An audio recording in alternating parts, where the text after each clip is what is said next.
जरा हम इसको समझ लेते हैं। मैं बार बार इस बारे में बोल रहा हूं कि खतरा एक्चुअली उनको नहीं है जिनकी इम्यूनिटी स्ट्रांग है। तो किनको खतरा है उसके बारे में बात कर लेते हैं। खतरा एक्चुअल में किसको है?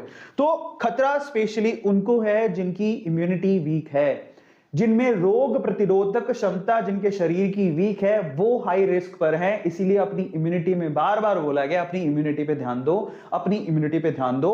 ऐसे पेशेंट इससे ज्यादा इन्फेक्ट होंगे। इनफैक्ट मैं आपको बताता हूं, टीओआई का एक आर्टिकल है जिसमें इंटरव्यू में ये किनका है, एम्स के जो चीफ हैं उन्होंने भी ये कहा है, misuse of steroid major cause behind the black fungus. क्या हो रहा है कि अगर आप ध्यान से देखो तो कोरोना का जब ट्रीटमेंट किया जा रहा है उसमें स्टेरॉइड्स का इस्तेमाल भी किया जा रहा है। अब हम क्या कर सकते हैं कोरोना से बचे, इधर कुआं उधर खाई। अब कोरोना के ट्रीटमेंट में स्टेरॉइड इस्तेमाल हो रहा है और वही स्टेरॉइड हमारी इम्यूनिटी को भी डाउन करता है और उसी वजह से हम लोग ब्लैक फंगस के भी शिकार हो सकते हैं। तो हम लोग इधर कोरोना से बचें तो उसके लिए स्टेरॉइड लेना पड़ेगा, स्टेरॉइड का ट्रीटमेंट है, अलग अलग तरह से स्टेरॉइड को लेना पड़ेगा। लेकिन अगर स्टेरॉइड लेते हैं तो उससे इम्यूनिटी डाउन होती है और अगर इम्यूनिटी डाउन हुई तो वहां पर ब्लैक फंगस का भी खतरा बढ़ेगा अगर हमने हाइजीन का ध्यान नहीं दिया तो, साफ सफाई का ध्यान नहीं दिया तो। समस्या बड़ी है, ठीक है, अभी दिख नहीं रही है लेकिन वो बड़ी है। इसके अलावा कौन कौन रिस्क पर है? Specially patient with recent organ transplant.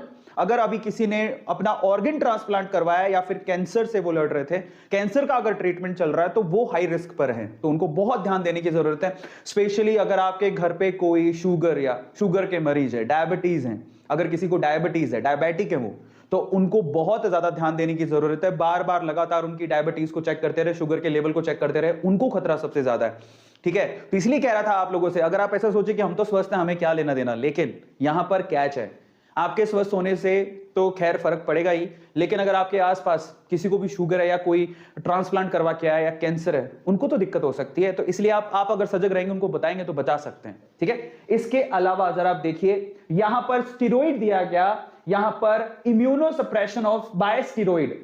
कई बार होता है हमें ट्रीटमेंट के लिए क्या करना पड़ता है, इम्यूनो सप्रेशन करना पड़ता है, वो भी स्टेरॉइड के थ्रू। लेकिन जो स्टेरॉइड ले रहे हैं बेसिकली उनको इसका खतरा काफी ज्यादा है। और इसके अलावा सबसे इंपॉर्टेंट चीज जरा समझिए, जो कोरोना की वजह से या किसी और वजह से जो भी है सांस के संबंधी कोई भी बीमारी अगर आपको, और अगर आप हॉस्पिटलाइज हैं, स्पेशली कोरोना जो भी इस वक्त चल रहा है, ठीक है, वो जो एक रेस्पिरेटरी प्रॉब्लम है स्पेशली, अगर उस वजह से आप हॉस्पिटलाइज हैं तो वहां से भी आपको फंगस, ब्लैक फंगस होने का खतरा है, ब्लैक फंगस से इंफेक्टेड होने का खतरा है।